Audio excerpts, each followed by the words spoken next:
J'aime beaucoup voyager. J'essaye de découvrir voilà, les capitales d'Europe et puis aussi de partir un peu plus loin. Je pense que c'est aussi quelque chose qui m'a fait évoluer au niveau professionnel.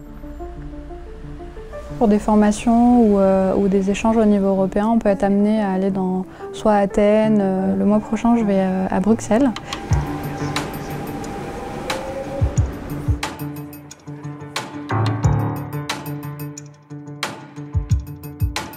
Je suis coordinatrice SI pour le programme Import-Export, qui est la refonte du dédouanement et ce qu'il y a autour du dédouanement pour la douane française. J'échange avec la Commission européenne pour la mise en place des évolutions réglementaires en termes informatiques et avec également les autres États membres. En fait, c'est drôle aussi par rapport à la fonction publique. Je me disais, bon, bah, c'est pas grave, je ne serai pas forcément dans des contextes internationaux, bon, je mettrai peut-être un peu l'anglais de côté.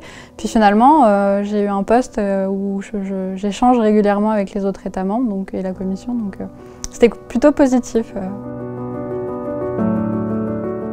Il faut connaître la technique pour relever certains enjeux au niveau de réseau, de base de données, de format d'échange de données, etc. Mais voilà, je ne programme pas et je ne suis pas la main dans le code.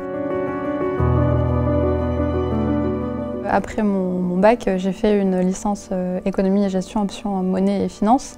Donc voilà, je voulais plutôt m'orienter vers le domaine de la finance. Et au fur et à mesure de mes stages, je me suis rendu compte que en termes d'éthique ou d'environnement, voilà, c'était pas un environnement dans lequel je souhaitais évoluer. Et oui, effectivement, la fonction publique, pour moi, a plus cet aspect éthique et puis intérêt commun. Donc j'ai tenté le concours d'ingénieur de l'industrie et des mines que j'ai passé en 2020. Il y a plusieurs profils qui sont demandés. Ça peut être des profils très techniques, programmation, ça peut être de la sécurité, ça peut être tout ce qui est big data, data mining, etc.